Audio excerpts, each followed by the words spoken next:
আকাশপথে রাশিয়া থেকে বাংলাদেশে আসে পারমাণবিক জ্বালানির সেই চালান। এরপর আরও কয়েকটি চালান আসে। পরে বিশেষ নিরাপত্তার মধ্য দিয়ে সড়কপথে রূপপুরে নিয়ে যাওয়া হয় জ্বালানিগুলো। এরপরে সেগুলো মজুত করে রাখা হয়েছিল রূপপুরেই। ইউরেনিয়ামের ছোট ছোট 1.5 সেন্টিমিটারের প্যালেট দিয়ে তৈরি হয় এক একটি রড। এমন 312টি রড নিয়ে তৈরি হয় একটি ফুয়েল অ্যাসেম্বলি। প্রথম ইউনিটের চুল্লিতে এমন 163টি অ্যাসেম্বলি বসানো হচ্ছে। এতে সময় লাগবে প্রায় 1 মাস।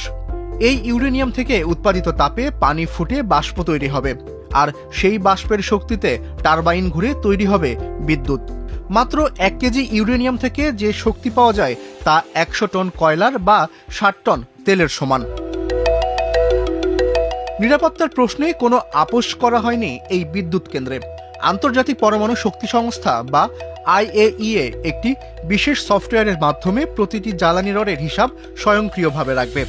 বাংলাদেশ এই শক্তির কেবল শান্তিপূর্ণ ব্যবহারের অঙ্গীকার করেছে, আর তেজস্ক্রিয় বর্জ্য নিয়ে বাংলাদেশের চিন্তার কোনো কারণই নেই। চুক্তি অনুযায়ী উৎপাদিত বর্জ্য রাশিয়া ফেরত নিয়ে যাবে এবং তাদের দেশে মাটির 400 মিটার নিচে পুঁতে রাখবে। রূপপুর বিদ্যুৎ কেন্দ্র দেশের মোট চাহিদার প্রায় 10 থেকে 12% পূরণ করবে বলে আশা করা হচ্ছে। জীবাশ্ম জ্বালানির চেয়ে এটি অনেক বেশি সাশ্রয়ী।